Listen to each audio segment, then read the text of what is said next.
Some viewers may find the following video disturbing. Viewer discretion is advised.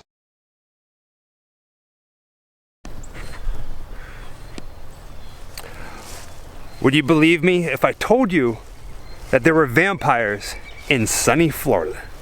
Well, not really vampires, but people who thought they were vampires, a vampire cult clan, if you will. And for this story, we have to go back to November 25th, 1996.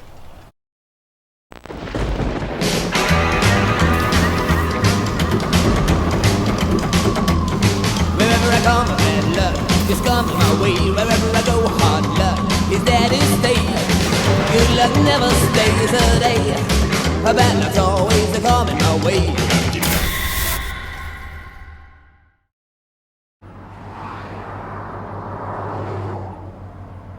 Everyone in their life, except for rare exception, will come down to the point where they are faced with the opportunity to either kill or show mercy.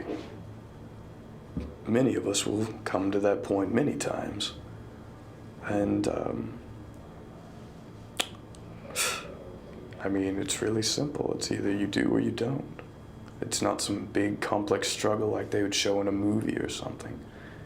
It is rather simple. It's, do I want to? Don't I want to? Do I care of the consequence or not?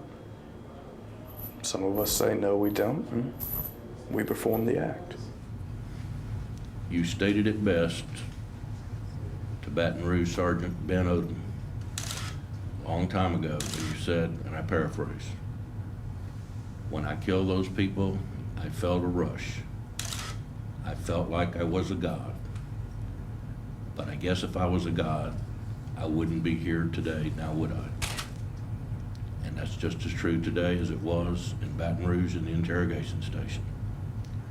The jury unanimously decided to recommend to this court that Roderick Justin Ferrell should die for each of his crimes. The court agrees with the jury that in weighing the aggravating circumstances against the mitigating circumstances, the scales of justice tilt unquestionably on the side of death. I remember this true crime living all the way up in Pittsburgh, Pennsylvania. Teenager Rod Ferrell believed that he was a 500-year-old vampire named Vesago. But who didn't at that age?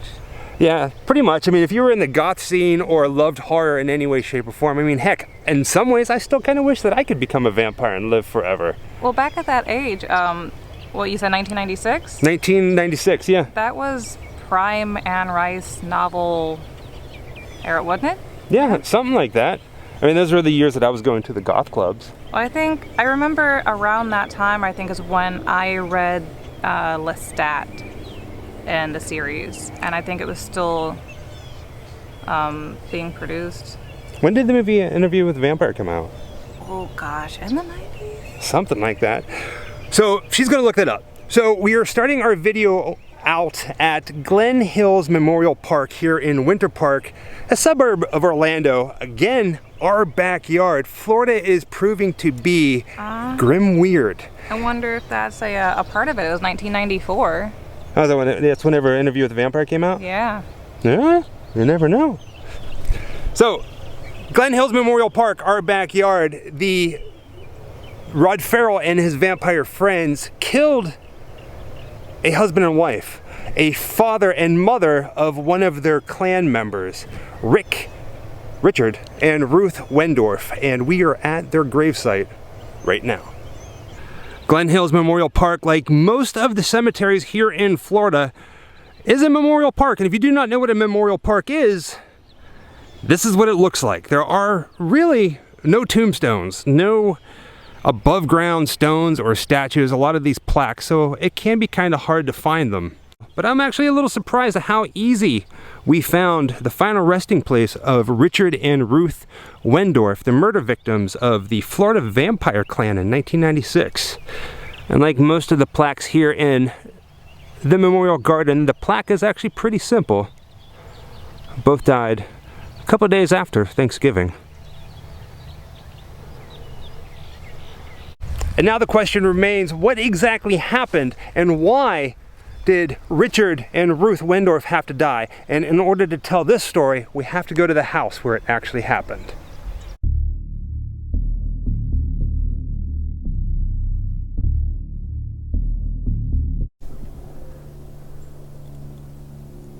Just take a moment and listen to that. Listen how quiet this is. Barely anything can be heard. We find ourselves right now in the backwoods of a Florida town called Eustis. There's horse farms, peace and quiet. You can hear animals and a plane off in the distance. No matter which street you turn down, it's like it's a ghost town. There's nobody here. So it's crazy to think that right up that driveway in that house back in 1996, that's where Richard and Ruth Wendorf were brutally killed by Rod Ferrell and his vampire cult. We went to the house, we entered it, and while in the garage, I just thought offhand that if the male Wendorf, Ricky or Richard, would have been awake, I might need something in protection just in case I needed to get out of there. So I searched around and I found the murder weapon, the crowbar. And branding that, when I went in, we saw that Richard was asleep and that Naomi was nowhere around, so we looked around, we decided if there was anything else we'd like to take.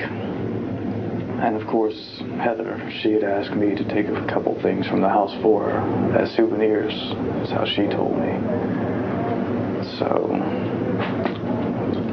while going back through the house, I really have no idea where the notion came from, but Scott and I just decided to kill them. So that's what we did.